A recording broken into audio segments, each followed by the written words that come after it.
Romeo अध्याय 1।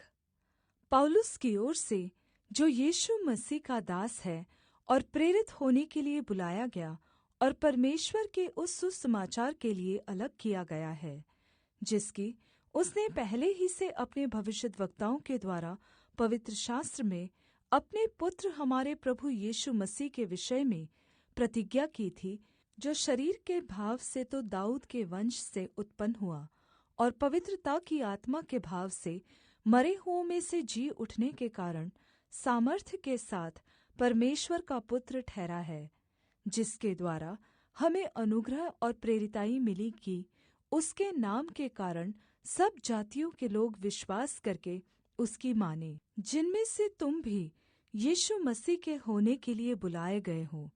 उन सब के नाम जो रोम में परमेश्वर के प्यारे हैं और पवित्र होने के लिए बुलाए गए हैं, हमारे पिता परमेश्वर और प्रभु यीशु मसीह की ओर से तुम्हें अनुग्रह और शान्ति मिलती रहे। पहले मैं तुम सब के लिए यीशु मसीह के द्वारा अपने परमेश्वर का धन्यवाद करता हूँ कि तुम्हारे विश्वास की चर्चा सारे जगत में हो रही है। परमेश्वर जिसकी सेवा मैं अपनी आत्मा से उसके पुत्र के सुसमाचार के विषय में करता हूँ, वही मेरा गवाह है कि मैं तुम्हें किस प्रकार लगातार स्मरण करता रहता हूँ और नित्य अपनी प्रार्थनाओं में विनती करता हूँ कि किसी रीति से अब भी तुम्हारे पास आने को मेरी यात्रा परमेश्वर की इच्छा से सफल हो, क्योंकि मैं तुमसे मिलने की लालसा करता हूँ कि मैं तुम्हें कोई आत्मिक वरदान दूँ जिससे तुम स्थिर हो जाओ। अर्थात् यह है कि मैं तुम्हारे बीच में होकर तुम्हारे साथ उस विश्वास के द्वारा जो मुझ में और तुम में है शान्ति पाऊँ। और हे भाइयों, मैं नहीं चाहता कि तुम इससे अनजान रहो कि मैंने बार बार तुम्हारे पास आना चाहा कि जैसा मुझे और अन्य जातियों में फल मिला वैसा ही तुम में भी मिले, परन्तु अब तक रुका रहा। मैं यूनानियों और अन्य भाषियों का और बुद्धिमानों और निर्बुद्धियों का कर्जदार हूँ। इसलिए मैं तुम्हें भी जो रोम में रहते हो सुसमाचार सुनाने को भरसक तैयार हूँ, क्योंकि मैं सुसमाचार से नहीं लज जाता, इसलिए कि वह हर एक विश्वास करने वाले के लिए, पहले तो यहूदी फिर यूनानी के लिए उद्धार के निमित्त परमेश्वर की सामर्थ्य है, क्योंकि उसमें परमेश्वर की धार्मिकता विश्वास से और विश्वास के लिए प्रगट होती है, जैसा लिखा है, विश्वास से धर्मी जन जीवित रहेगा। परमेश्वर का क्रोध तो उन लोगों की सब अभक्ति और अधर्म पर स्वर्ग से प्रगट होता है, जो सत्य को अधर्म से दबाए रखते हैं, इसलिए कि परमेश्वर के विषय का ज्ञान उनके मनों में प्रगट है, क्योंकि परमेश्वर ने उन पर प्रगट किया है, क्योंकि उसके अनदेखे गुण अर्थात् उसकी सनातन सामर्थ्य और परमेश्वरत्व जगत की सृष्टि के समय से उसके कामों के द्वारा देखने में आते हैं, यहाँ तक कि वे निरुत्तर हैं। इस कारण कि परमेश्वर को जानने पर भी उन्होंने परमेश्वर के योग्य बड़ाई और धन्यवाद न किया, परन्तु व्यर्थ विचार करने लगे, यहाँ तक कि उनका निर्बुद्धि मन अंधेरा हो गया। वे अपने आप को बुद्धिमान जताकर मूर्ख बन गए और अविनाशी परमेश्वर की महिमा को नाशवान मनुष्य और पक्षियों और चौपायों और रेंगने वाले जंतुओं की मूरत की समानता में बदल डाला। इस कारण परमेश्वर ने उन्हें उनके मन की अभिलाषाओं के अनुसार अशुद्धता के लिए छोड़ दिया कि वे आपस में अपने शरीरों का अनादर करें, क्योंकि उन्होंने परमेश्वर की सच्चाई को बदलकर झूठ बना डाला और सृष्टि की उपासना और सेवा की, न कि उस सृजनहार की जो सदा धन्य है। आमीन। इसलिए परमेश्वर ने उन्हें नीच कामनाओं के वश में छोड़ दिया, यहाँ तक कि उनकी स्त्रियों ने भी स्वाभाविक व्यवहार को उससे जो स्वभाव के विरुद्ध है बदल डाला। वैसे ही पुरुष भी स्त्रियों के साथ स्वाभाविक व्यवहार छोड़कर आपस में कामातुर होकर जलने लगे, और पुरुषों ने पुरुषों के साथ निर्लज्ज काम करके अपने भ्रम का ठीक फल पाया। जब उन्होंने परमेश्वर को पहचानना न चाहा, तो परमेश्वर ने भी उन्हें उनके निकम्मे मन पर छोड़ दिया कि वे अनुचित काम करें। वे सब प्रकार के अधर्म और दुष्टता और लोभ और बैरभाव से भर गए, और डाह और हत्या और झगड़े और छल और ईर्ष्या से भरपूर हो गए, और चुगलखोर, गपशप करनेवाले, निन्दा करनेवाले, परमेश्वर से घृणा करनेवाले, हिंसक, अभिमानी, डींगमार, बुरी-बुरी बातों के बनानेवाले, माता-पिता की आज्ञा का उल्लंघन करनेवाले, निर्बुद्धि, विश्वासघाती, प्रेम और दया रहित और निर्दयी हो गए। वे तो परमेश्वर की यह विधि जानते हैं कि ऐसे-ऐसे काम करनेवाले मृत्यु के दण्ड के योग्य हैं, तो भी न केवल आप ही ऐसे काम करते हैं, वरन् करने वालों से प्रसन्न भी होते हैं। रोमियो अध्याय 2। अतः हे दोष लगाने वाले, तू कोई क्यों न हो, तू निरुत्तर है, क्योंकि जिस बात में तू दूसरे पर दोष लगाता है, उसी बात में अपने आप को भी दोषी ठहराता है। इसलिए कि तू जो दोष लगाता है, स्वयं ही वही काम करता है। और हम जानते हैं कि ऐसे-ऐसे काम करने वालों पर परमेश्वर की ओर से सच्चे दण्ड की आज्ञा होती है। और हे मनुष्य, तू जो ऐसे-ऐसे काम करने वालों पर दोष लगाता है और स्वयं वे ही काम करता है, क्या यह समझता है कि तू परमेश्वर की दण्ड की आज्ञा से बच जाएगा? क्या तू उसकी भलाई और सहनशीलता और धीरज रूपी धन को तुच्छ जानता है? और क्या यह नहीं समझता कि परमेश्वर की भलाई तुझे मन फिराव को सिखाती है? पर अपनी कठोरता और हठीले मन के अनुसार उसके क्रोध के दिन के लिए, जिसमें परमेश्वर का सच्चा न्याय प्रगट होगा, अपने लिए क्रोध कमा रहा है। वह हर एक को उसके कामों के अनुसार बदला देगा। जो सुकर्म में स्थिर रहकर महिमा और आदर और अमरता की खोज में है, उन्हें वह अनन्त जीवन देगा। पर जो स्वार्थी हैं और सत्य को नहीं मानते, वरन् अधर्म को मानते हैं, उन पर क्रोध और कोप पड़ेगा। और क्लेश और संकट हर एक मनुष्य के प्राण पर, जो बुरा करता है, आएगा, पहले यहूदी पर, फिर यूनानी पर। परन्तु महिमा और आदर और कल्याण हर एक को मिलेगा जो भला करता है, पहले यहूदी को, फिर यूनानी को। क्योंकि परमेश्वर किसी का पक्ष नहीं करता, इसलिए कि जिन्होंने बिना व्यवस्था पाए पाप किया, वे बिना व्यवस्था के नाश भी होंगे, और जिन्होंने व्यवस्था पाकर पाप किया, उनका दण्ड व्यवस्था के अनुसार होगा। क्योंकि परमेश्वर के यहाँ व्यवस्था के सुनने वाले धर्मी नहीं, पर व्यवस्था पर चलने वाले धर्मी ठहराए जाएंगे। फिर जब अन्यजाति लोग, जिनके पास व्यवस्था नहीं, स्वभाव ही से व्यवस्था की बातों पर चलते हैं, तो व्यवस्था उनके पास न होने पर भी वे अपने लिए आप ही व्यवस्था है। वे व्यवस्था की बातें अपने-अपने हृदयों में लिखी हुई दिखाते हैं, और उनके विवेक भी गवाही देते हैं, और उनकी चिंताएँ परस्पर दोष लगाती या उन्हें निर्दोष ठहराती हैं। जिस दिन परमेश्वर मेरे सुसमाचार के अनुसार यीशु मसीह के द्वारा मनुष्यों की गुप्त बातों का न्याय करेगा। यदि तू स्वयं को यहूदी कहता है, व्यवस्था पर भरोसा रखता है, परमेश्वर के विषय में घमण्ड करता है, और उसकी इच्छा जानता और व्यवस्था की शिक्षा पाकर उत्तम-उत्तम बातों को प्रिय जानता है, यदि तू अपने पर भरोसा रखता है कि मैं अंधों का अगुआ और अंधकार में पड़े हुओं की ज्योति और बुद्धिहीनों का सिखाने वाला और बालकों का उपदेशक हूँ, और ज्ञान और सत्य का नमूना जो व्यवस्था में है मुझे मिला है, अतः क्या तू जो औरों को सिखाता है, अपने आप को नहीं सिखाता? क्या तू जो चोरी न करने का उपदेश देता है, आप ही चोरी करता है? तू जो कहता है व्यभिचार न करना, क्या आप ही व्यभिचार करता है? तू जो मूरतों से घृणा करता है, क्या आप ही मंदिरों को लूटता है? तू जो व्यवस्था के विषय में घमण्ड करता है, क्या व्यवस्था न मानकर परमेश्वर का अनादर करता है? क्योंकि तुम्हारे कारण अन्य जातियों में परमेश्वर का नाम अपमानित हो रहा है, जैसा लिखा भी है, यदि तू व्यवस्था पर चले तो खतने से लाभ तो है, परन्तु यदि तू व्यवस्था को न माने तो तेरा खतना बिन खतना की दशा ठहरा। तो यदि खतना रहित मनुष्य व्यवस्था की विधियों को माना करे, तो क्या उसकी बिन खतना की दशा खतने के बराबर न गिनी जाएगी? और जो मनुष्य शारीरिक रूप से बिन खतना रहा, यदि वह व्यवस्था को पूरा करे, तो क्या तुझे जो लेख पाने और खतना किए जाने पर भी व्यवस्था को माना नहीं करता है, दोषी न ठहराएगा? क्योंकि वह यहूदी नहीं जो केवल बाहरी रूप में यहूदी है, और न वह खतना है जो प्रगट में है और देह में है, पर यहूदी वही है जो आंतरिक है, और खतना वही है जो हृदय का और आत्मा में है, न कि लेख का।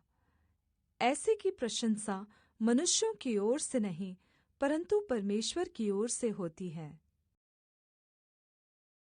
रोमियो अध्याय 3। फिर यहूदी की क्या बड़ाई या खतने का क्या लाभ? हर प्रकार से बहुत कुछ। पहले तो यह कि परमेश्वर के वचन उनको सौंपे गए। यदि कुछ विश्वासघाती निकले भी तो क्या हुआ? क्या उनके विश्वासघाती होने से परमेश्वर की सच्चाई व्यर्थ ठहरेगी? कदापि नहीं, वरन परमेश्वर सच्चा और हर एक मनुष्य झूठा ठहरे, जैसा लिखा है, जिससे तू अपनी बातों में धर्मी ठहरे और न्याय करते समय तू जय पाए। पर यदि हमारा अधर्म परमेश्वर की धार्मिकता ठहरा देता है, तो हम क्या कहें? क्या यह कि परमेश्वर जो क्रोध करता है अन्यायी है? यह तो मैं मनुष्य की रीति पर कहता हूँ, कदापि नहीं।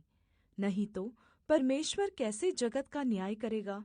यदि मेरे झूठ के कारण परमेश्वर की सच्चाई उसकी महिमा के लिए अधिक करके प्रगट हुई, तो फिर क्यों पापी के समान मैं दंड के योग्य ठहराया जाता हूँ?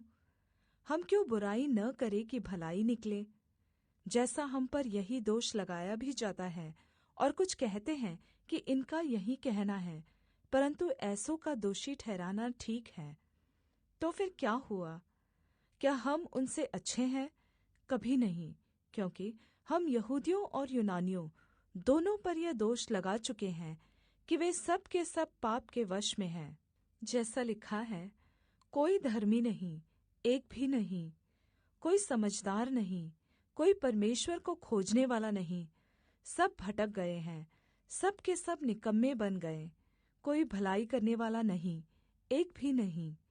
उनका गला खुली हुई कब्र है, उन्होंने अपनी जीभों से छल किया है, उनके होठों में सांपों का विष है, और उनका मुँह श्राप और कड़वाहट से भरा है। उनके पाँव लहू बहाने को फुर्तीले हैं, उनके मार्गों में नाश और क्लेश हैं।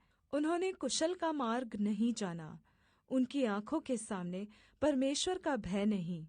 हम जानते हैं कि व्यवस्था जो कुछ कहती है, उन्हीं से कहती है जो व्यवस्था के अधीन है, इसलिए कि हर एक मुँह बंद किया जाए और सारा संसार परमेश्वर के दंड के योग्य ठहरे।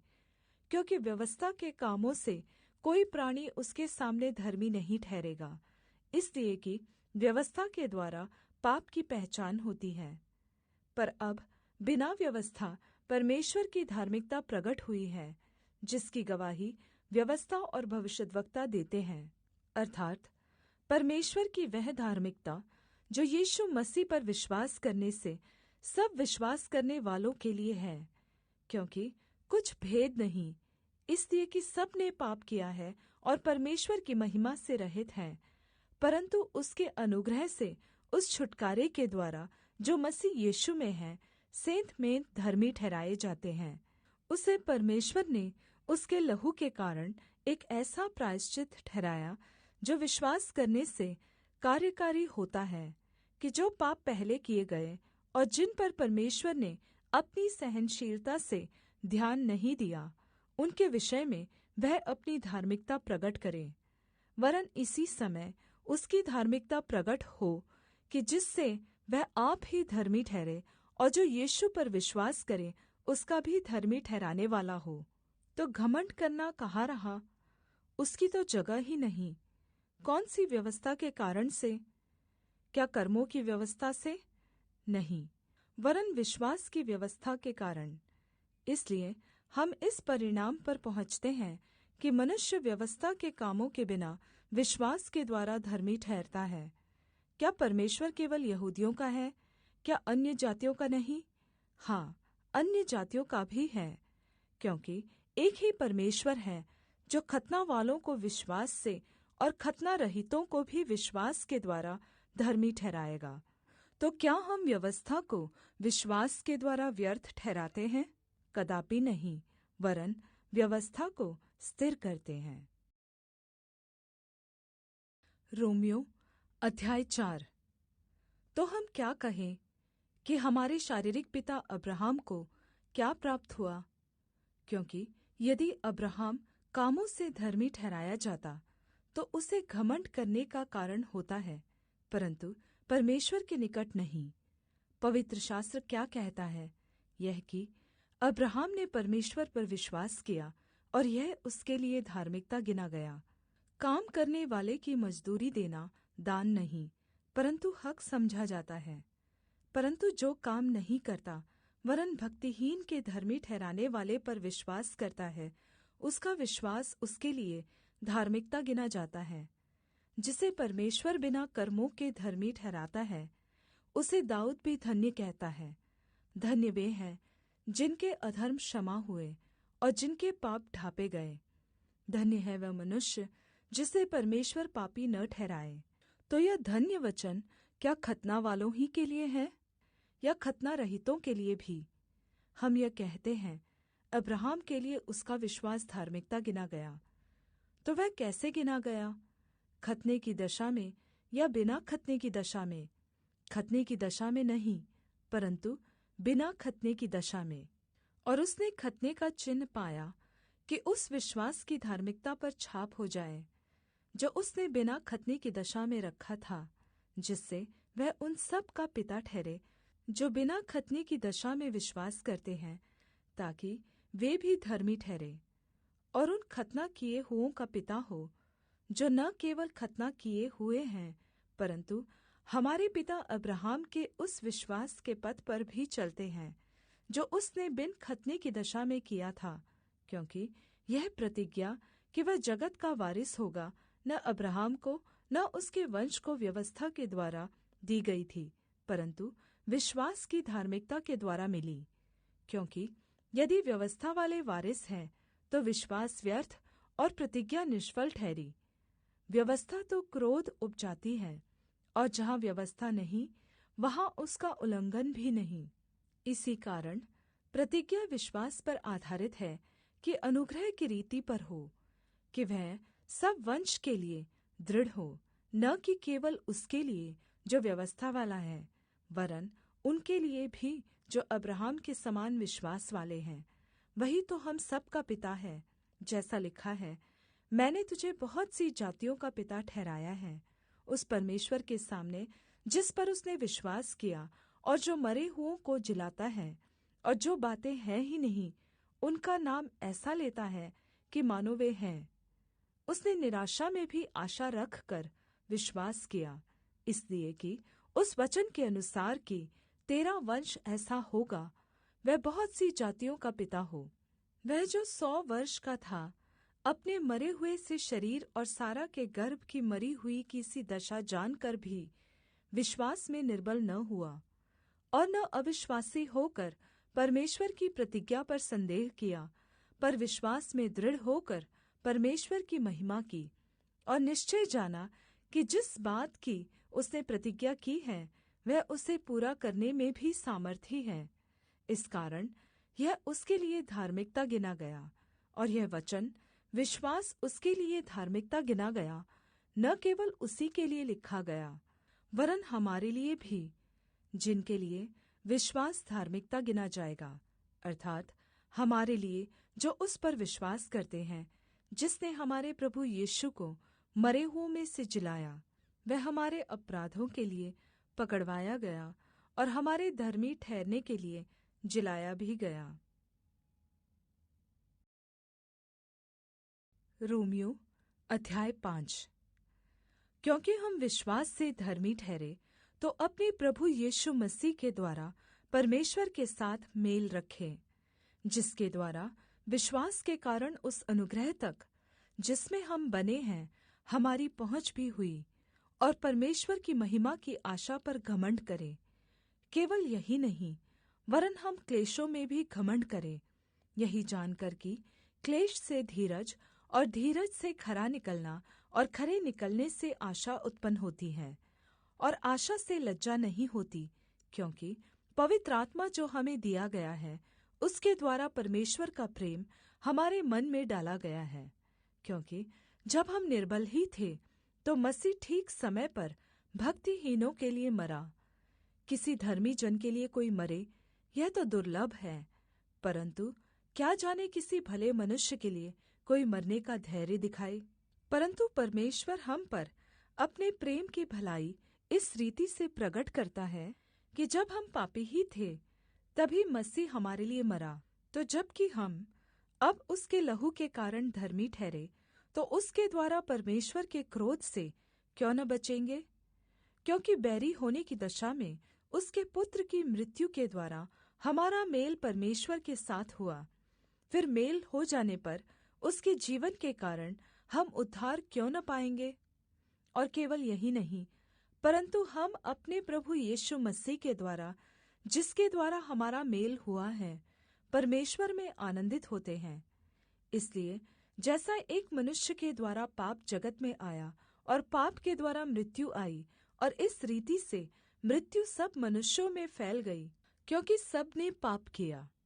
क्योंकि व्यवस्था के दिए जाने तक पाप जगत में तो था, परन्तु जहाँ व्यवस्था नहीं वहाँ पाप गिना नहीं जाता।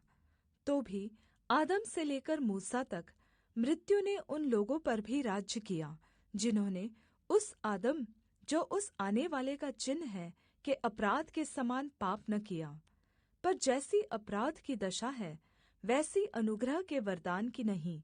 क्योंकि जब एक मनुष्य के अपराध से बहुत लोग मरे, तो परमेश्वर का अनुग्रह और उसका जो दान एक मनुष्य के अर्थात् यीशु मसीह के अनुग्रह से हुआ, बहुत से लोगों पर अवश्य ही अधिकाई से हुआ। और जैसा एक मनुष्य के पाप करने का फल हुआ, वैसा ही दान की दशा नहीं, क्योंकि एक ही के कारण दण्ड की आज्ञा का फैसला हुआ, परन्तु बहुत से अपराधों से ऐसा वरदान उत्पन्न हुआ कि लोग धर्मी ठहरे। क्योंकि जब एक मनुष्य के अपराध के कारण मृत्यु ने उस एक ही के द्वारा राज्य किया, तो जो लोग अनुग्रह और धर्म रूपी वरदान बहुतायत से पाते हैं, वे एक मनुष्य के अर्थात् यीशु मसीह के द्वारा अवश्य ही अनन्त जीवन में राज्य करेंगे। इसलिए जैसा एक अपराध सब मनुष्यों के लिए दण्ड की आज्ञा का कारण हुआ, वैसा ही एक धार्मिकता का काम भी सब मनुष्यों के लिए जीवन के निमित्त धर्मी ठहराए जाने का कारण हुआ। क्योंकि जैसा एक मनुष्य के आज्ञा न मानने से बहुत लोग पापी ठहरे, वैसे ही एक मनुष्य के आज्ञा मानने से बहुत लोग धर्मी ठहरेंगे। व्यवस्था बीच में आ गई कि अपराध बहुत हो, परन्तु जहाँ पाप बहुत हुआ वहाँ अनुग्रह उससे भी कहीं अधिक हुआ।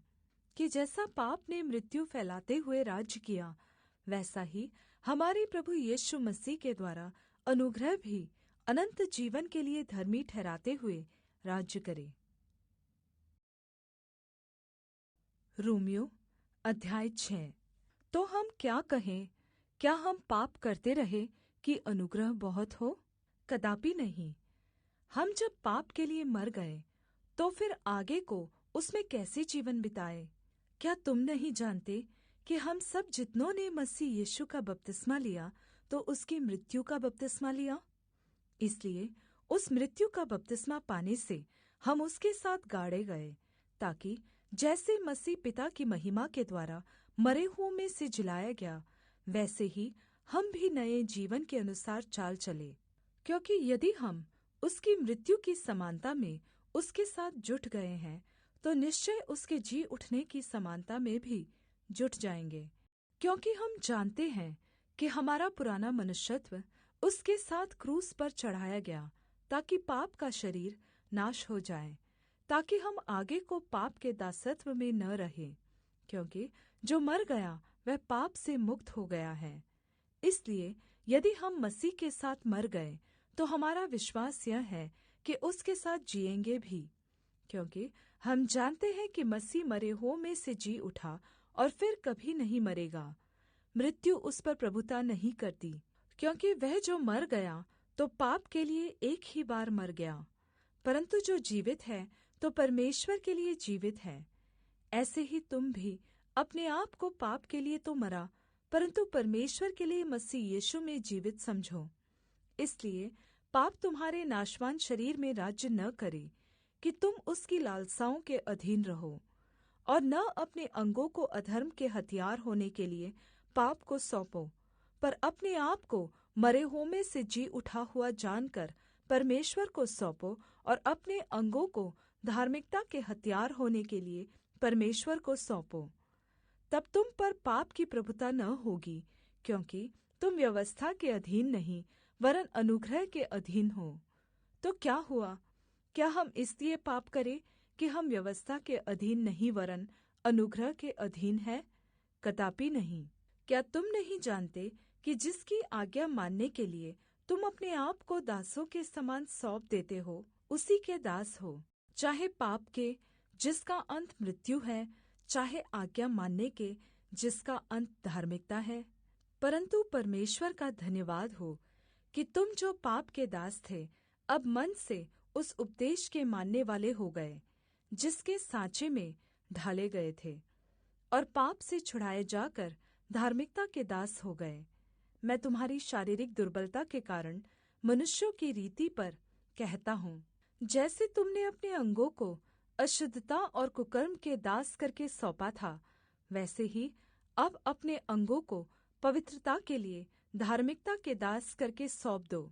जब तुम पाप के दास थे तो धार्मिकता की ओर से स्वतंत्र थे, तो जिन बातों से अब तुम लज्जित होते हो, उनसे उस समय तुम क्या फल पाते थे? क्योंकि उनका अंत तो मृत्यु है। परन्तु अब पाप से स्वतंत्र होकर और परमेश्वर के दास बनकर तुमको फल मिला, जिससे पवित्रता प्राप्त होती है, और उसका अंत अनन्त जीवन है। क्योंकि पाप की मजदूरी तो मृत्यु है, परन्तु परमेश्वर का वरदान हमारे प्रभु मसीह यीशु में अनन्त जीवन है। रोमियो अध्याय 7। हे भाइयों, क्या तुम नहीं जानते, मैं व्यवस्था के जानने वालों से कहता हूँ कि जब तक मनुष्य जीवित रहता है तब तक उस पर व्यवस्था की प्रभुता रहती है। क्योंकि विवाहित स्त्री व्यवस्था के अनुसार अपने पति के जीते जी उससे बंधी है, परन्तु यदि पति मर जाए तो वह पति की व्यवस्था से छूट गई। इसलिए यदि पति के जीते जी वह किसी दूसरे पुरुष की हो जाए तो व्यभिचारिणी कहलाएगी, परन्तु यदि पति मर जाए तो वह उस व्यवस्था से छूट गई, यहाँ तक कि यदि किसी दूसरे पुरुष की हो जाए तो भी व्यभिचारिणी न ठहरेगी। तो हे मेरे भाइयों, तुम भी मसीह की देह के द्वारा व्यवस्था के लिए मरे हुए बन गए, कि उस दूसरे के हो जाओ जो मरे हुओं में से जी उठा, ताकि हम परमेश्वर के लिए फल लाएं। क्योंकि जब हम शारीरिक थे तो पापों की अभिलाषाएँ जो व्यवस्था के द्वारा थीं, मृत्यु का फल उत्पन्न करने के लिए हमारे अंगों में काम करती थी। परन्तु जिसके बंधन में हम थे उसके लिए मरकर अब व्यवस्था से ऐसे छूट गए कि लेख की पुरानी रीति पर नहीं वरन् आत्मा की नई रीति पर सेवा करते हैं। तो हम क्या कहें? क्या व्यवस्था पाप है? कदापि नहीं, वरन् बिना व्यवस्था के मैं पाप को नहीं पहचानता। व्यवस्था यदि न कहती लालच मत कर, तो मैं लालच को न जानता। परन्तु पाप ने अवसर पाकर आज्ञा के द्वारा मुझ में सब प्रकार का लालच उत्पन्न किया, क्योंकि बिना व्यवस्था के पाप मुर्दा है। मैं तो व्यवस्था बिना पहले जीवित था, परन्तु जब आज्ञा आई तो पाप जी गया और मैं मर गया। और वही आज्ञा जो जीवन के लिए थी, मेरे लिए मृत्यु का कारण ठहरी, क्योंकि पाप ने अवसर पाकर आज्ञा के द्वारा मुझे बहकाया और उसी के द्वारा मुझे मार भी डाला। इसलिए व्यवस्था पवित्र है और आज्ञा पवित्र, धर्मी और अच्छी है। तो क्या वह जो अच्छी थी मेरे लिए मृत्यु ठहरी? कदापि नहीं, परन्तु पाप उस अच्छी वस्तु के द्वारा मेरे लिए मृत्यु का उत्पन्न करने वाला हुआ, कि उसका पाप होना प्रगट हो, और आज्ञा के द्वारा पाप बहुत ही पापमय ठहरे। क्योंकि हम जानते हैं कि व्यवस्था तो आत्मिक है, परन्तु मैं शारीरिक हूँ और पाप के हाथ बिका हुआ हूँ। और जो मैं करता हूँ उसको नहीं जानता, क्योंकि जो मैं चाहता हूँ वह नहीं किया करता, परन्तु जिससे मुझे घृणा आती है वही करता हूँ। और यदि जो मैं नहीं चाहता वही करता हूँ, तो मैं मान लेता हूँ कि व्यवस्था भली है। तो ऐसी दशा में उसका करने वाला मैं नहीं, वरन पाप है जो मुझ में बसा हुआ है। क्योंकि मैं जानता हूँ कि मुझ में अर्थात् मेरे शरीर में कोई अच्छी वस्तु वास नहीं करती। इच्छा तो मुझ में है, परन्तु भले काम मुझसे बन नहीं पड़ते। क्योंकि जिस अच्छे काम की मैं इच्छा करता हूँ वह तो नहीं करता, परन्तु जिस बुराई की इच्छा नहीं करता वही किया करता हूँ। परन्तु यदि मैं वही करता हूँ जिसकी इच्छा नहीं करता, तो उसका करने वाला मैं न रहा, परन्तु पाप जो मुझ में बसा हुआ है। तो मैं यह व्यवस्था पाता हूँ कि जब भलाई करने की इच्छा करता हूँ तो बुराई मेरे पास आती है। क्योंकि मैं भीतरी मनुष्यत्व से तो परमेश्वर की व्यवस्था से बहुत प्रसन्न रहता हूँ, परन्तु मुझे अपने अंगों में दूसरे प्रकार की व्यवस्था दिखाई पड़ती है, जो मेरी बुद्धि की व्यवस्था से लड़ती है और मुझे पाप की व्यवस्था के बंधन में डालती है, जो मेरे अंगों में है। मैं कैसा अभागा मनुष्य हूँ! मुझे इस मृत्यु की देह से कौन छुड़ाएगा? हमारे प्रभु यीशु मसीह के द्वारा परमेश्वर का धन्यवाद हो। इसलिए मैं आप बुद्धि से तो परमेश्वर की व्यवस्था का, परन्तु शरीर से पाप की व्यवस्था की सेवा करता हूँ। रोमियो अध्याय 8। इसलिए अब जो मसीह यीशु में है, उन पर दण्ड की आज्ञा नहीं, क्योंकि जीवन की आत्मा की व्यवस्था ने मसीह यीशु में मुझे पाप की और मृत्यु की व्यवस्था से स्वतंत्र कर दिया। क्योंकि जो काम व्यवस्था शरीर के कारण दुर्बल होकर न कर सकी, उसको परमेश्वर ने किया, अर्थात् अपने ही पुत्र को पापमय शरीर की समानता में और पाप के बलिदान होने के लिए भेजकर शरीर में पाप पर दण्ड की आज्ञा दी। इसलिए कि व्यवस्था की विधि हम में जो शरीर के अनुसार नहीं वरन आत्मा के अनुसार चलते हैं पूरी की जाए। क्योंकि शारीरिक व्यक्ति शरीर की बातों पर मन लगाते हैं, परन्तु आध्यात्मिक आत्मा की बातों पर मन लगाते हैं। शरीर पर मन लगाना तो मृत्यु है, परन्तु आत्मा पर मन लगाना जीवन और शान्ति है। क्योंकि शरीर पर मन लगाना तो परमेश्वर से बैर रखना है, क्योंकि न तो परमेश्वर की व्यवस्था के अधीन है और न हो सकता है।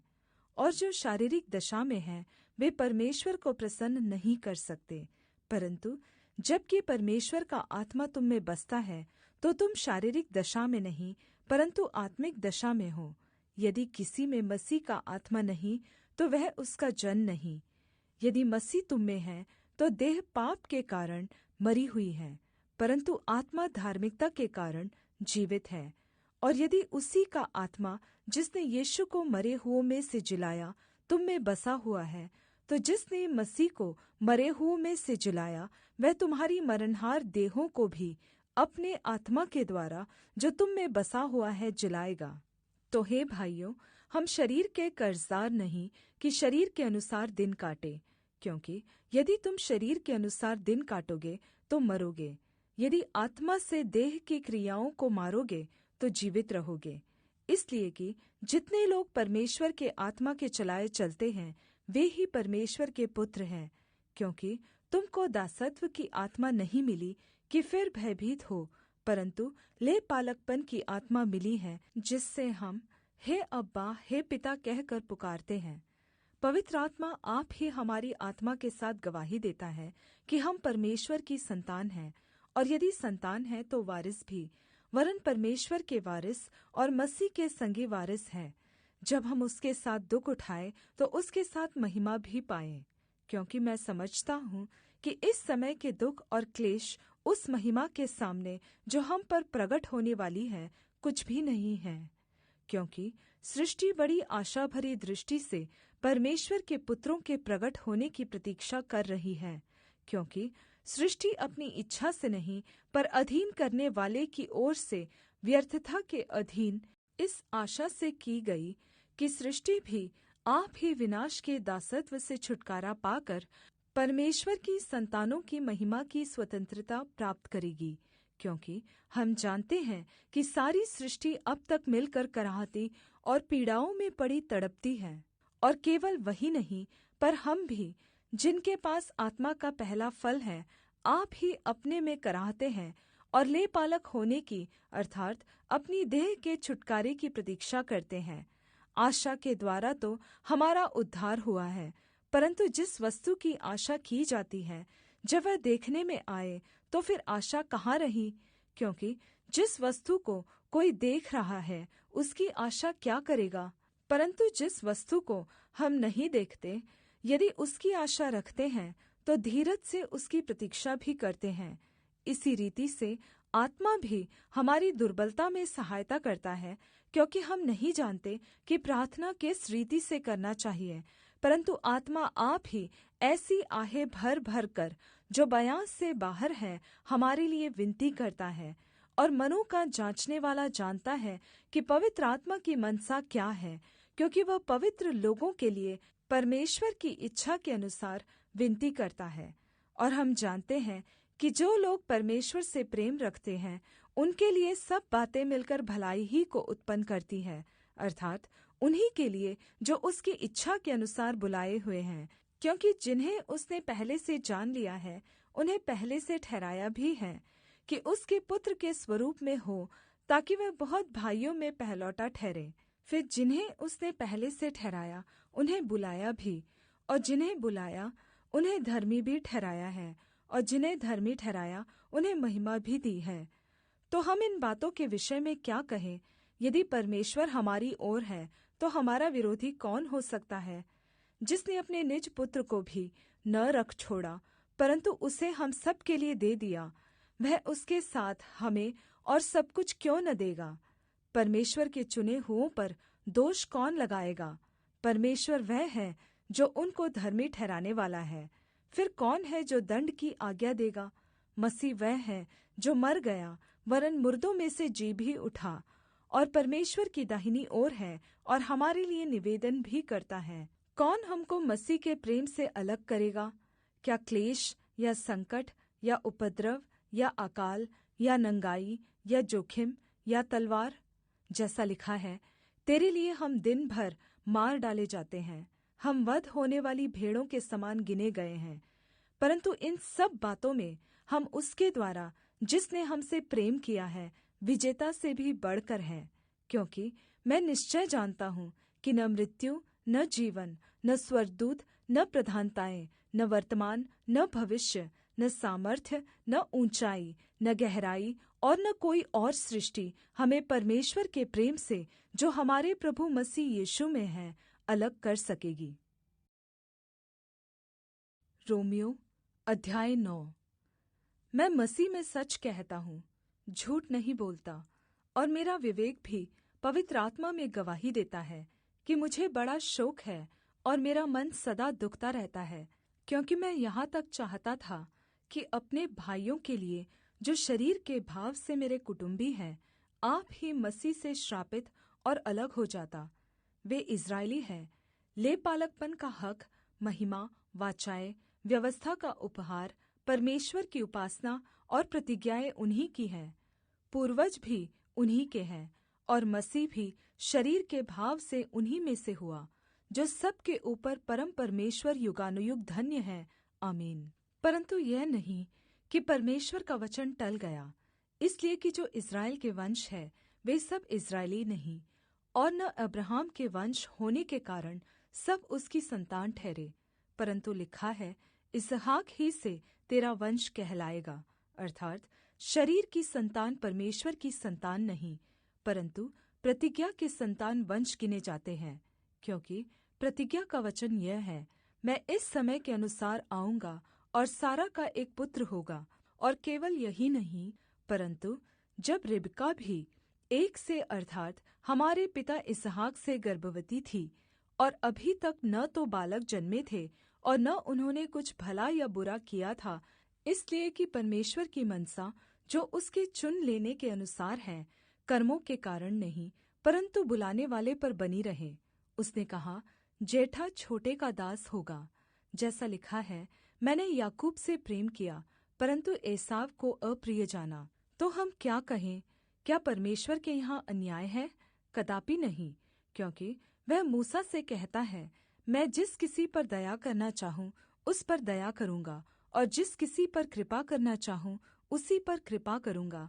इसलिए यह न तो चाहने वाले की न दौड़ने वाले की, परन्तु दया करने वाले परमेश्वर की बात है।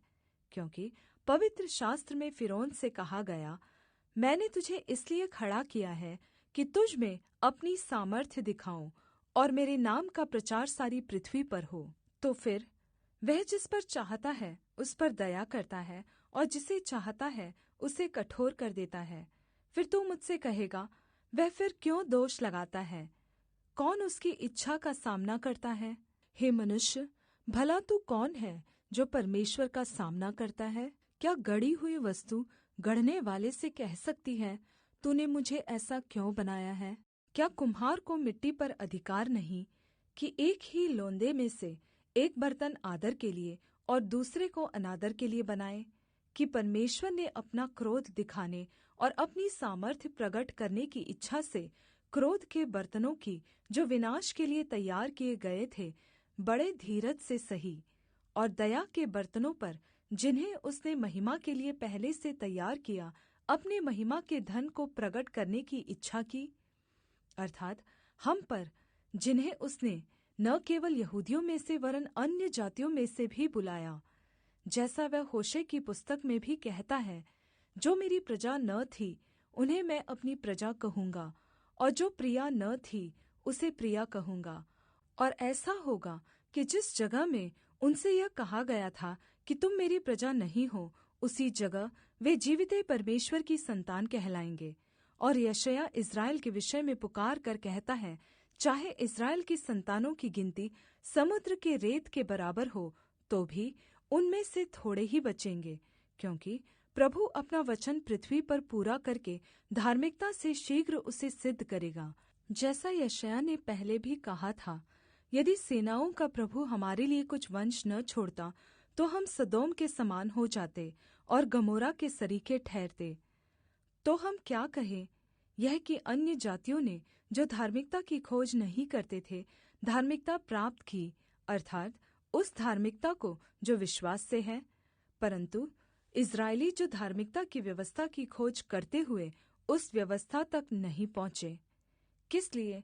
इसलिए कि वे विश्वास से नहीं, परन्तु मानो कर्मों से उसकी खोज करते थे। उन्होंने उस ठोकर के पत्थर पर ठोकर खाई। जैसा लिखा है, देखो, मैं सिय्योन में एक ठेस लगने का पत्थर और ठोकर खाने की चट्टान रखता हूँ, और जो उस पर विश्वास करेगा वह लज्जित न होगा। रोमियो अध्याय 10। हे भाइयों, मेरे मन की अभिलाषा और उनके लिए परमेश्वर से मेरी प्रार्थना है कि वे उद्धार पाएं, क्योंकि मैं उनकी गवाही देता हूँ कि उनको परमेश्वर के लिए धुन रहती है, परन्तु बुद्धिमानी के साथ नहीं, क्योंकि वे परमेश्वर की धार्मिकता से अनजान होकर अपनी धार्मिकता स्थापित करने का यत्न करके परमेश्वर की धार्मिकता के अधीन न हुए। क्योंकि हर एक विश्वास करने वाले के लिए धार्मिकता के निमित्त मसीह व्यवस्था का अंत है, क्योंकि मूसा व्यवस्था से प्राप्त धार्मिकता के विषय में यह लिखता है, जो व्यक्ति उनका पालन करता है वह उनसे जीवित रहेगा। परन्तु जो धार्मिकता विश्वास से है, वह यह कहती है, तू अपने मन में यह न कहना कि स्वर्ग पर कौन चढ़ेगा, अर्थात् मसीह को उतार लाने के लिए, या अधोलोक में कौन उतरेगा, अर्थात् मसीह को मरे हुओं में से जिलाकर ऊपर लाने के लिए। परन्तु क्या कहती है?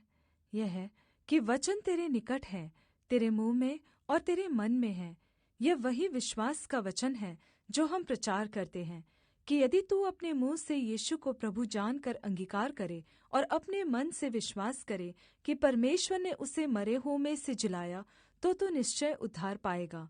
क्योंकि धार्मिकता के लिए मन से विश्वास किया जाता है और उद्धार के लिए मुँह से अंगीकार किया जाता है।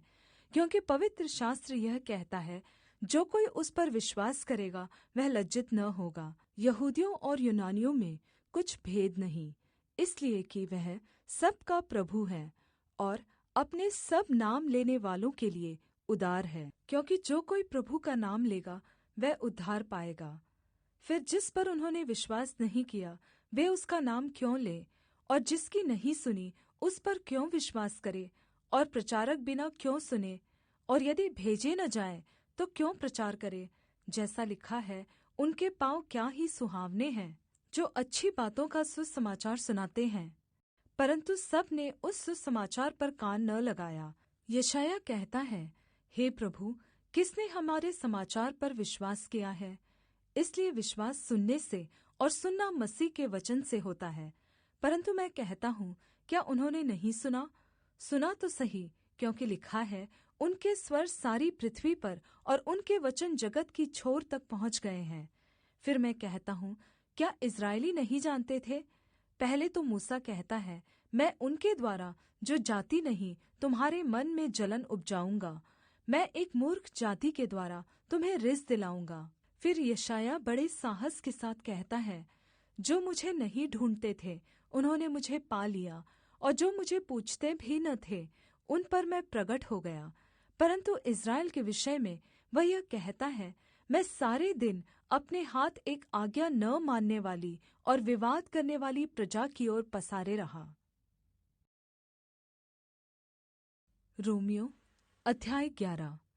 इसलिए मैं कहता हूँ, क्या परमेश्वर ने अपनी प्रजा को त्याग दिया? कदापि नहीं। मैं भी तो इस्राएली हूँ, अब्राहम के वंश और बिन्यामीन के गोत्र में से हूँ। परमेश्वर ने अपनी उस प्रजा को नहीं त्यागा जिसे उसने पहले ही से जाना। क्या तुम नहीं जानते कि पवित्र शास्त्र एलिय्याह की कथा में क्या कहता है, कि वह इस्राएल के विरोध में परमेश्वर से विनती करता है, हे प्रभु, उन्होंने तेरे भविष्यद्वक्ताओं को मार डाला और तेरी वेदियों को ढा दिया है, और मैं ही अकेला बच रहा हूँ, और वे मेरे प्राण के भी खोजी है। परन्तु परमेश्वर से उसे क्या उत्तर मिला? मैंने अपने लिए 7,000 पुरुषों को रख छोड़ा है, जिन्होंने बाल के आगे घुटने नहीं टेके हैं। इसी रीति से इस समय भी अनुग्रह से चुने हुए कुछ लोग बाकी हैं। यदि यह अनुग्रह से हुआ है तो फिर कर्मों से नहीं, नहीं तो अनुग्रह फिर अनुग्रह नहीं रहा। फिर परिणाम क्या हुआ? यह कि इस्राएली जिसकी खोज में है वह उनको नहीं मिला, परन्तु चुने हुओं को मिला, और शेष लोग कठोर किए गए हैं। जैसा लिखा है, परमेश्वर ने उन्हें आज के दिन तक मंदता की आत्मा दे रखी है, और ऐसी आँखें दी जो न देखे, और ऐसे कान जो न सुने। और दाऊद कहता है, उनका भोजन उनके लिए जाल और फंदा और ठोकर और दंड का कारण हो जाए। उनकी आँखों पर अंधेरा छा जाए ताकि न देखे, और तू सदा उनकी पीठ को झुकाए रख। इस्राएल का नकारना अंतिम नहीं। तो मैं कहता हूँ, क्या उन्होंने इसलिए ठोकर खाई कि गिर पड़े? कदापि नहीं, परन्तु उनके गिरने के कारण अन्य जातियों को उद्धार मिला कि उन्हें जलन हो। अब यदि उनका गिरना जगत के लिए धन और उनकी घटी अन्य जातियों के लिए सम्पत्ति का कारण हुआ, तो उनकी भरपूरी से कितना न होगा। मैं तुम अन्य जातियों से यह बातें कहता हूँ, जबकि मैं अन्य जातियों के लिए प्रेरित हूँ, तो मैं अपनी सेवा की बड़ाई करता हूँ, ताकि किसी रीति से मैं अपने कुटुम्बियों से जलन करवाकर उनमें से कई एक का उद्धार कराऊँ। क्योंकि जबकि उनका त्याग दिया जाना जगत के मिलाप का कारण हुआ, तो क्या उनका ग्रहण किया जाना मरे हुओं में से जी उठने के बराबर न होगा?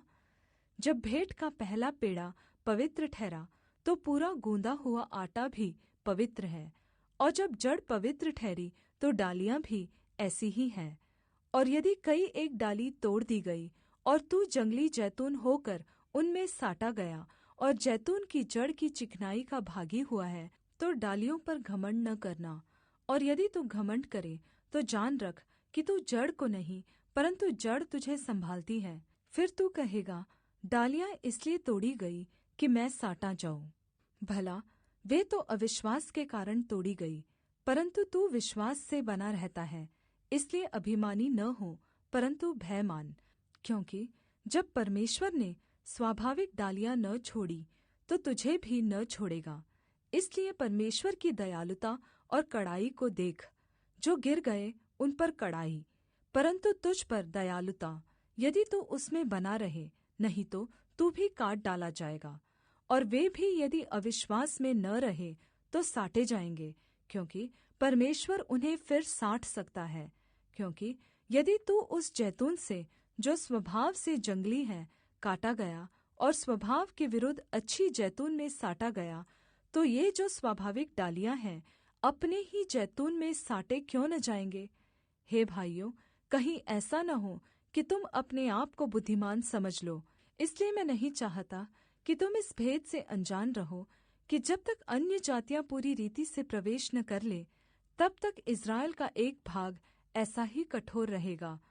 और इस रीति से सारा इस्राएल उद्धार पाएगा, जैसा लिखा है, छुड़ाने वाला सिय्योन से आएगा और अभक्ति को याकूब से दूर करेगा।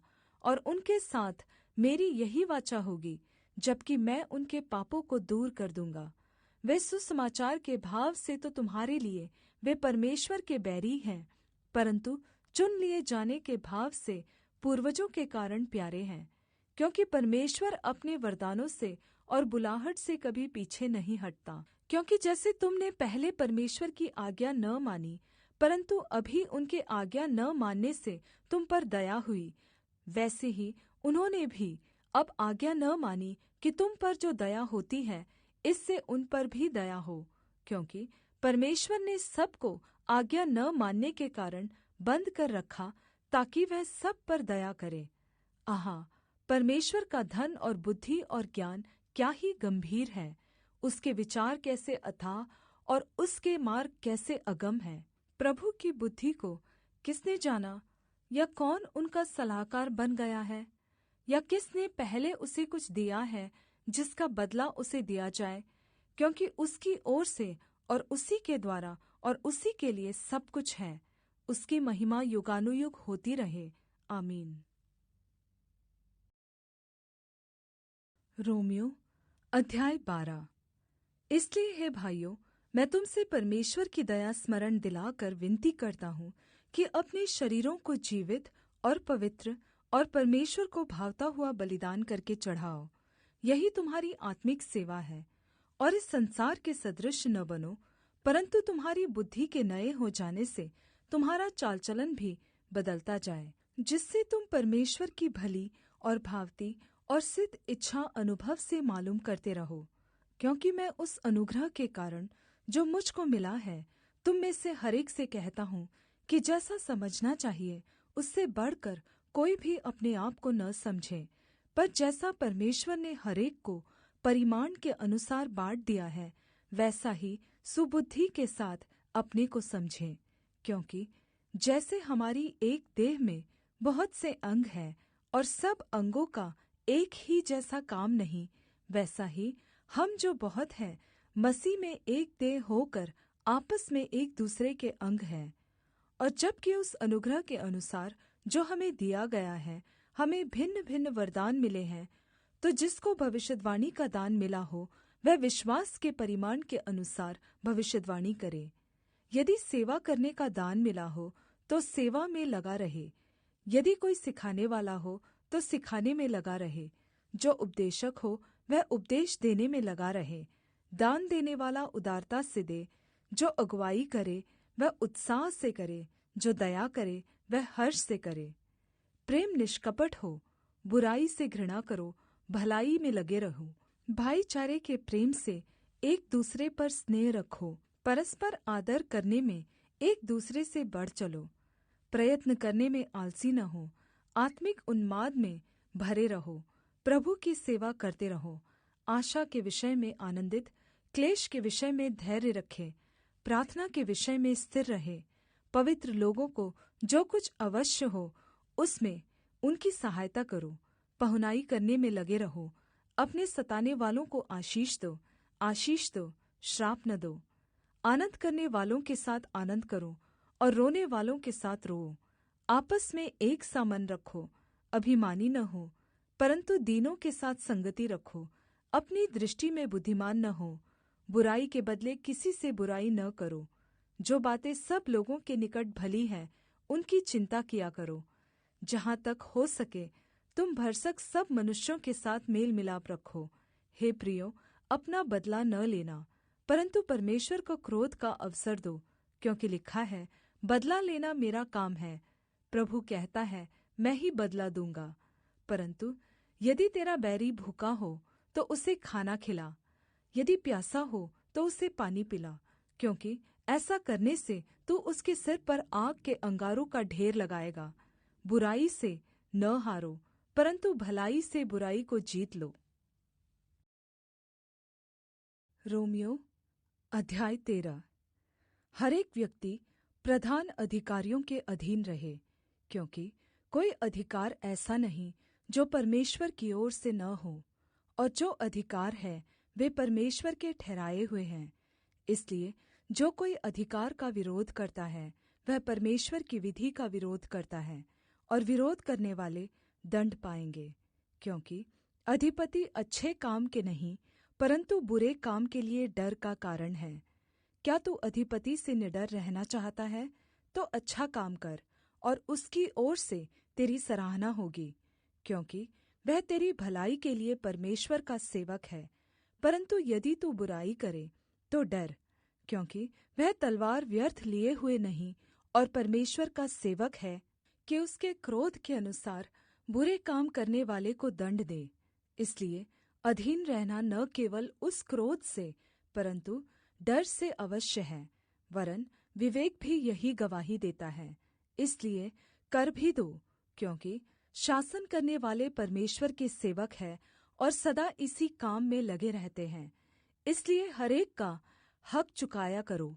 जिसे कर चाहिए उसे कर दो, जिसे चुंगी चाहिए उसे चुंगी दो, जिससे डरना चाहिए उससे डरो, जिसका आदर करना चाहिए उसका आदर करो। आपस के प्रेम को छोड़ और किसी बात में किसी के कर्जदार न हो, क्योंकि जो दूसरे से प्रेम रखता है उसी ने व्यवस्था पूरी की है। क्योंकि यह कि व्यभिचार न करना, हत्या न करना, चोरी न करना, लालच न करना, और इनको छोड़ और कोई भी आज्ञा हो तो सबका सारांश इस बात में पाया जाता है, अपने पड़ोसी से अपने समान प्रेम रख। प्रेम पड़ोसी की कुछ बुराई नहीं करता, इसलिए प्रेम रखना व्यवस्था को पूरा करना है। और समय को पहचान कर ऐसा ही करो, इसलिए कि अब तुम्हारे लिए नींद से जाग उठने की घड़ी आ पहुँची है। क्योंकि जिस समय हमने विश्वास किया था उस समय की तुलना से अब हमारा उद्धार निकट है। रात बहुत बीत गई है और दिन निकलने पर है, इसलिए हम अंधकार के कामों को तजकर ज्योति के हथियार बाँध लें। जैसे दिन में वैसे ही हमें उचित रूप से चलना चाहिए, न कि लीला क्रीड़ा और पियक्कड़पन, न व्यभिचार और लुचपन में, और न झगड़े और ईर्ष्या में, वरन् प्रभु यीशु मसीह को पहन लो और शरीर की अभिलाषाओं को पूरा करने का उपाय न करो। रोमियो अध्याय 14। जो विश्वास में निर्बल है उसे अपनी संगति में ले लो, परन्तु उसकी शंकाओं पर विवाद करने के लिए नहीं। क्योंकि एक को विश्वास है कि सब कुछ खाना उचित है, परन्तु जो विश्वास में निर्बल है वह सागपात ही खाता है। और खाने वाला न खाने वाले को तुच्छ न जाने, और न खाने वाला खाने वाले पर दोष न लगाए, क्योंकि परमेश्वर ने उसे ग्रहण किया है। तू कौन है जो दूसरे के सेवक पर दोष लगाता है? उसका स्थिर रहना या गिर जाना उसके स्वामी ही से संबंध रखता है, वरन् वह स्थिर ही कर दिया जाएगा, क्योंकि प्रभु उसे स्थिर रख सकता है। कोई तो एक दिन को दूसरे से बढ़कर मानता है और कोई सब दिन एक सा मानता है। हर एक अपने ही मन में निश्चय कर ले। जो किसी दिन को मानता है वह प्रभु के लिए मानता है, जो खाता है वह प्रभु के लिए खाता है, क्योंकि वह परमेश्वर का धन्यवाद करता है।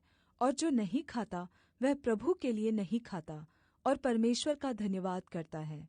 क्योंकि हम में से न तो कोई अपने लिए जीता है और न कोई अपने लिए मरता है, क्योंकि यदि हम जीवित हैं तो प्रभु के लिए जीवित हैं, और यदि मरते हैं तो प्रभु के लिए मरते हैं। फिर हम जिए या मरे हम प्रभु ही के हैं।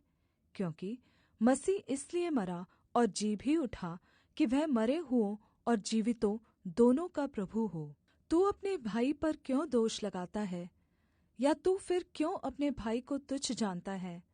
हम सब के सब परमेश्वर के न्याय सिंहासन के सामने खड़े होंगे, क्योंकि लिखा है, प्रभु कहता है, मेरे जीवन की सौगंध कि हर एक घुटना मेरे सामने टिकेगा और हर एक जीभ परमेश्वर को अंगीकार करेगी। तो फिर हम में से हर एक परमेश्वर को अपना अपना लेखा देगा। इसलिए आगे को हम एक दूसरे पर दोष न लगाए। पर तुम यही ठान लो कि कोई अपने भाई के सामने ठेस या ठोकर खाने का कारण न रखे। मैं जानता हूँ और प्रभु यीशु से मुझे निश्चय हुआ है कि कोई वस्तु अपने आप से अशुद्ध नहीं, परन्तु जो उसको अशुद्ध समझता है उसके लिए अशुद्ध है। यदि तेरा भाई तेरे भोजन के कारण उदास होता है, तो फिर तू प्रेम की रीति से नहीं चलता, जिसके लिए मसीह मरा, उसको तू अपने भोजन के द्वारा नाश न कर। अब तुम्हारी भलाई की निंदा न होने पाए, क्योंकि परमेश्वर का राज्य खाना पीना नहीं, परन्तु धार्मिकता और मिलाप, और वह आनन्द है जो पवित्र आत्मा से होता है। जो कोई इस रीति से मसीह की सेवा करता है, वह परमेश्वर को भाता है और मनुष्यों में ग्रहण योग्य ठहरता है। इसलिए हम उन बातों का प्रयत्न करें जिनसे मेल मिलाप और एक दूसरे का सुधार हो। भोजन के लिए परमेश्वर का काम न बिगाड़। सब कुछ शुद्ध तो है, परन्तु उस मनुष्य के लिए बुरा है जिसको उसके भोजन करने से ठोकर लगती है। भला तो यह है कि तू न मांस खाए और न दाखरस पिए, न और कुछ ऐसा करे जिससे तेरा भाई ठोकर खाए। तेरा जो विश्वास हो उसे परमेश्वर के सामने अपने ही मन में रख। धन्य है वह जो उस बात में जिसे वह ठीक समझता है अपने आप को दोषी नहीं ठहराता, परन्तु जो संदेह करके खाता है वह दण्ड के योग्य ठहर चुका, क्योंकि वह विश्वास से नहीं खाता, और जो कुछ विश्वास से नहीं वह पाप है। रोमियो अध्याय 15। अतः हम बलवानों को चाहिए कि निर्बलों की निर्बलताओं में सहायता करे, न कि अपने आप को प्रसन्न करे। हम में से हरेक अपने पड़ोसी को उसकी भलाई के लिए सुधारने के निमित्त प्रसन्न करे, क्योंकि मसीह ने अपने आप को प्रसन्न नहीं किया, पर जैसा लिखा है, तेरे निंदकों की निंदा मुझ पर आ पड़ी। जितनी बातें पहले से लिखी गई वे हमारी ही शिक्षा के लिए लिखी गई हैं, कि हम धीरज और पवित्र शास्त्र के प्रोत्साहन के द्वारा आशा रखें।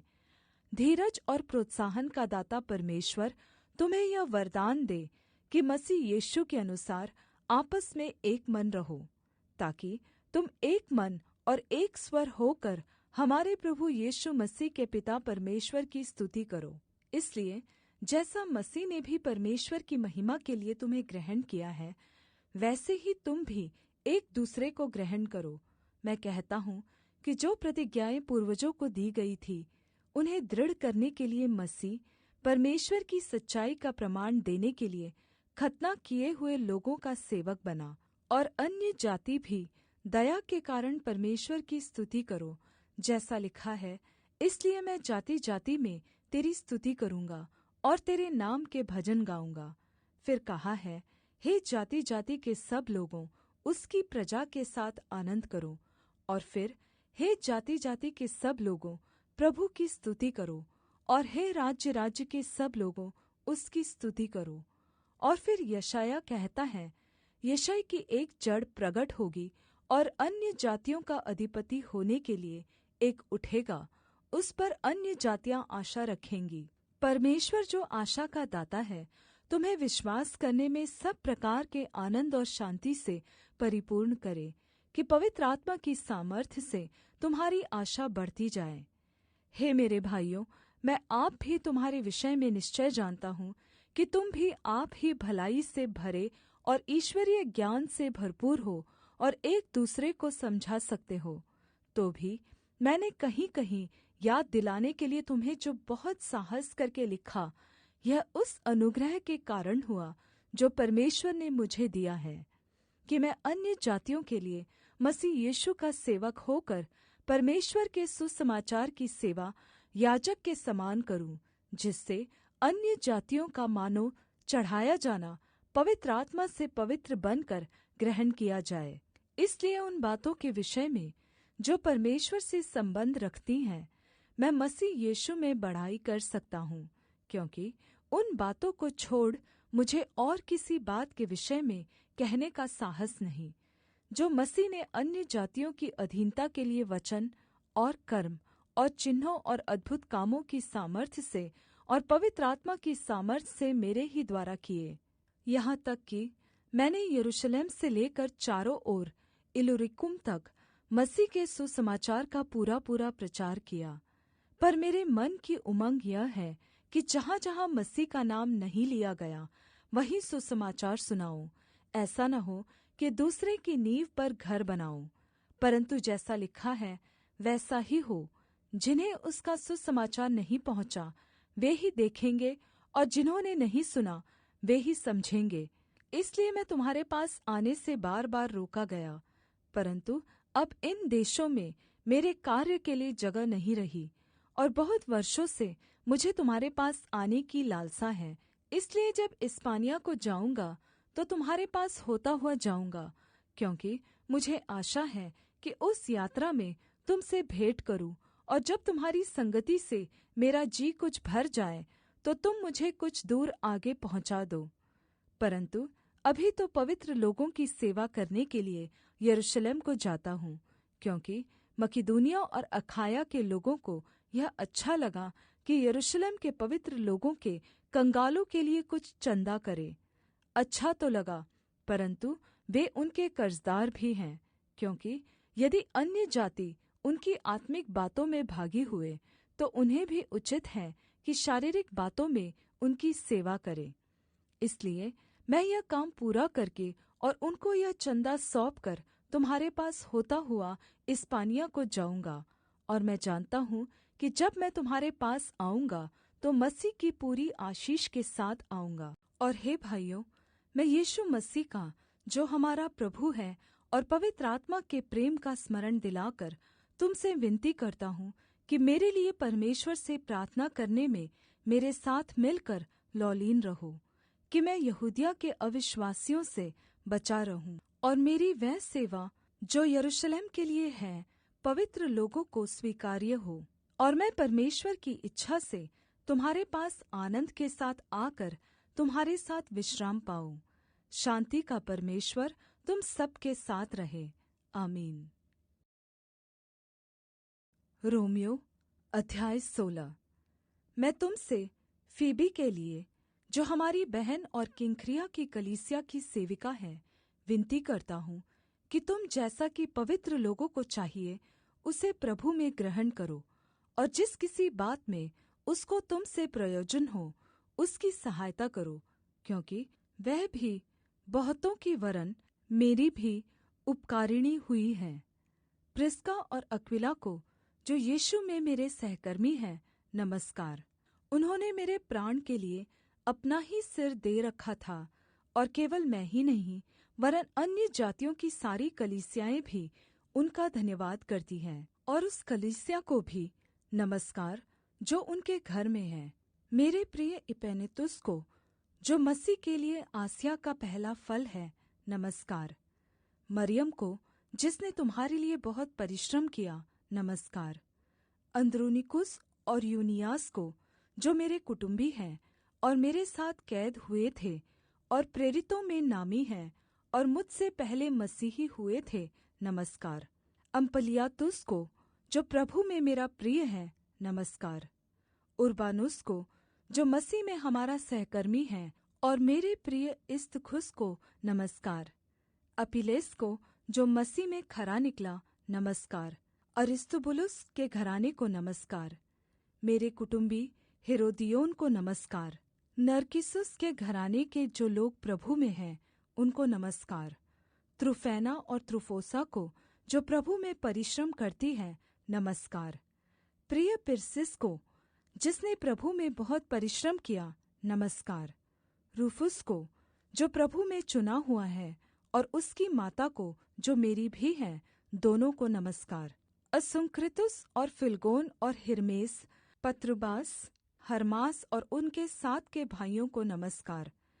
फिलुलुकुस और यूलिया और नेर्युस और उसकी बहन और उलम्पास और उनके 7 के सब पवित्र लोगों को नमस्कार। आपस में पवित्र चुंबन से नमस्कार करो। तुमको मसीह की सारी कलीसियाओं की ओर से नमस्कार। अब हे भाइयों, मैं तुम से विनती करता हूँ कि जो लोग उस शिक्षा के विपरीत जो तुमने पाई है फूट डालने और ठोकर खिलाने का कारण होते हैं, उन्हें ताड़ लिया करो और उनसे दूर रहो, क्योंकि ऐसे लोग हमारे प्रभु मसीह की नहीं परन्तु अपने पेट की सेवा करते हैं और चिकनी चुपड़ी बातों से सीधे सादे मन के लोगों को बहका देते हैं। तुम्हारे आज्ञा मानने की चर्चा सब लोगों में फैल गई है, इसलिए मैं तुम्हारे विषय में आनन्द करता हूँ। परन्तु मैं यह चाहता हूँ कि तुम भलाई के लिए बुद्धिमान परन्तु बुराई के लिए भोले बने रहो। शान्ति का परमेश्वर शैतान को तुम्हारे पाँवों के नीचे शीघ्र कुचल देगा। हमारे प्रभु यीशु मसीह का अनुग्रह तुम पर होता रहे। तीमुथियुस मेरे सहकर्मी का और लूकियुस और यासोन और सोसिपत्रुस मेरे कुटुम्बियों का तुमको नमस्कार। मुझ पत्री के लिखने वाले तिर्तियुस का प्रभु में तुमको नमस्कार। गयुस का जो मेरी और कलीसिया का पहुनाई करने वाला है, उसका तुम्हें नमस्कार। इरास्तुस जो नगर का भंडारी है और भाई क्वारतुस का तुमको नमस्कार। हमारे प्रभु यीशु मसीह का अनुग्रह तुम पर होता रहे। आमीन। अब जो तुमको मेरे सुसमाचार अर्थात यीशु मसीह के विषय के प्रचार के अनुसार स्थिर कर सकता है, उस भेद के प्रकाश के अनुसार जो सनातन से छिपा रहा परन्तु अब प्रगट होकर सनातन परमेश्वर की आज्ञा से भविष्यद्वक्ताओं की पुस्तकों के द्वारा सब जातियों को बताया गया है कि वे विश्वास से आज्ञा मानने वाले हो जाएं। उसी एकमात्र अद्वैत बुद्धिमान परमेश्वर की यीशु मसीह के द्वारा युगानुयुग महिमा होती रहे। आमीन।